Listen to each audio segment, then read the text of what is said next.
Lá em Brasília, a gente vai conversar com o Odélio Rocha agora, porque alguns ministros vão visitar as comissões técnicas da Câmara dos Deputados nessa quarta-feira. Ontem, o ministro da Economia, Paulo Guedes, desistiu de ir à Comissão de Constituição e Justiça, só vai agora no mês de abril. Inclusive, a possibilidade da CCJ votar a reforma da Previdência, iniciar a análise da reforma da Previdência no dia 17 de abril. Agora, hoje, Odélio, esses outros ministros visitam as comissões. Bom dia para você. Nádia Rodrigues, meu bom dia para você, para o Elivaldo Barbosa e bom dia a todos no meu querido Piauí.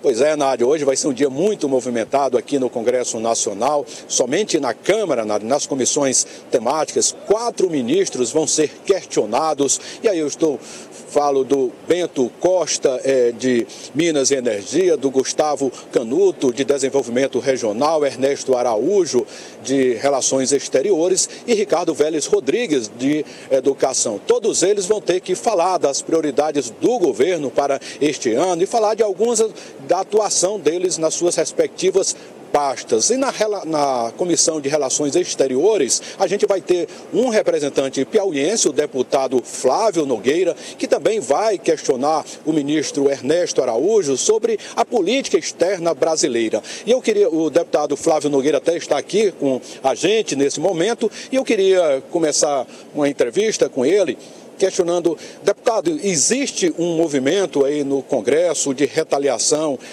ao presidente Jair Bolsonaro por causa dessa crise aí com o parlamento?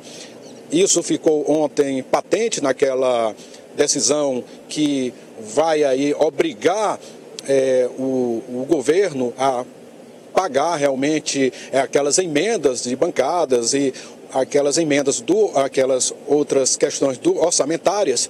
E também eu queria saber, deputado, se existe aí um movimento para anular, por meio de um decreto legislativo, alguns atos do presidente em relação àquele acordo com os Estados Unidos, incluindo aí o fim do visto de entrada para os americanos.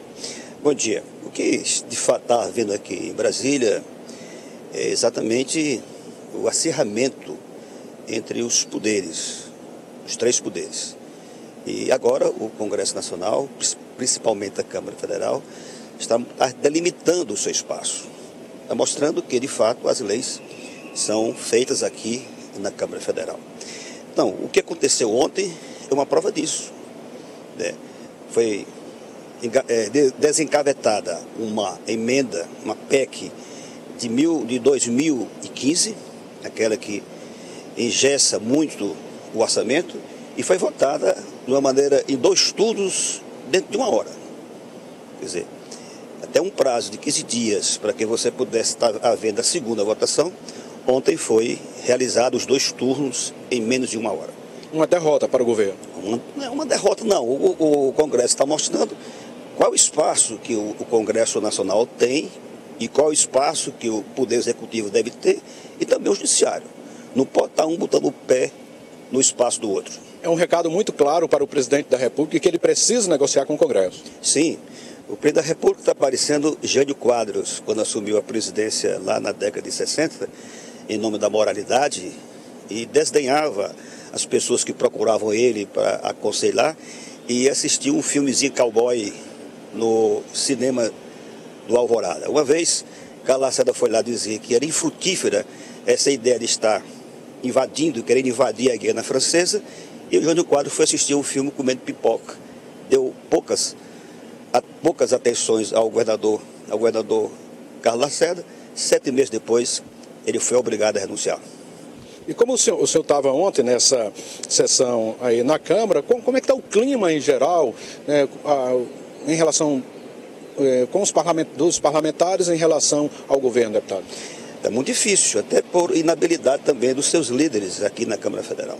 São pessoas de primeiro mandato, isso não quer dizer que nem sempre possa ter o poder de estar parlamentando, mas os que estão aqui ou são inábeis ou dizem muitas coisas que os outros deputados não querem ouvir. Falando em negociação, como está aí a definição dos cargos federais no Piauí? O senhor deu sugestões de alguns nomes? Tomamos, né? Sugestão, o líder da bancada, o Atila Lira, conversou com todos e a indicação será do INSS. Deputado, e só para encerrar aqui rapidinho, como está aí a expectativa em relação à tramitação da reforma da Previdência aí no meio dessa crise toda? Agora está toda desmantelada, né? Desarticulada. Mas eu posso dizer que o presidente Rodrigo Maia tem intenção de que essa reforma possa ser votada. Agora precisa o governo fazer a sua parte e deixar essa briga do bem contra o mal. Tá bom, deputado Flávio Nogueira, muito obrigado aqui pela sua participação no Jornal do Piauí.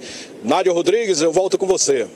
Obrigada, Délio. Jornal do Piauí só mais tarde, tá? A partir do meio-dia com o Joelson Jordani. Obrigada, Délio Rocha, ao vivo lá de Brasília. O deputado Flávio Nogueira, que fez críticas aí ao governo federal, mas disse que vai indicar cargos do INSS. Fica complicado, né, Livaldo? Complicado, Nádia. Eu também só acredito quando isso realmente se efetivar. Porque eu imagino que cargos você concede, você garante para aliados, né? O PDT é um partido que já vetou, inclusive, deputados para compor como relator a Comissão Especial da Previdência, já fechou questão em votar contra a proposta do governo que está tramitando lá no Congresso da Câmara Federal. Então tem uma postura bem de oposição. Então como é que o parlamentar, presidente do partido, vai ter esse espaço aqui no estado do Piauí? Agora também é dar tempo ao tempo, porque a situação está muito confusa em relação até mesmo os aliados declarados do presidente Jair Bolsonaro em relação a espaços na estrutura administrativa do governo federal nos estados. Vamos à última de hoje, Livaldo. Olha, Nádia, o ex-deputado estadual Robert Rios Magalhães, do Democratas, é ou não é oposição ao prefeito Firmino Filho?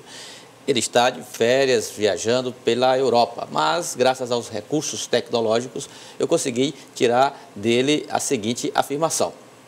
Reconhece que foi aliado do prefeito Firmino Filho nas duas últimas eleições. Agora, para frente, a situação é completamente diferente. Ele defende o que chama de Teresina diferente e deixa clara a tendência de marchar com a oposição na eleição de 2020. Aí eu perguntei, bom, ex-deputado, e como fica, por exemplo, a sua indicação para a Fundação Cultural Monsenhor Chaves? Ao que se sabe, lá é um cargo indicado com a sua influência. Ele me veio com essa, abre aspas. Não sei onde fica, nunca fui lá, não tem ninguém do meu interesse nesse cargo. Fecha aspas. Disse ainda Robert Rios que não estará no palanque com o senador Ciro Nogueira em 2020. Certo, Livaldo. Recurso tecnológico foi o WhatsApp, né? Exatamente. Tá isso certo. aí Obrigada pelas informações. Um ótimo dia. Até amanhã aqui no Notícia, Livaldo. Grande abraço, e outras Nádia, informações já na coluna Tempo Real, no cidadeverde.com.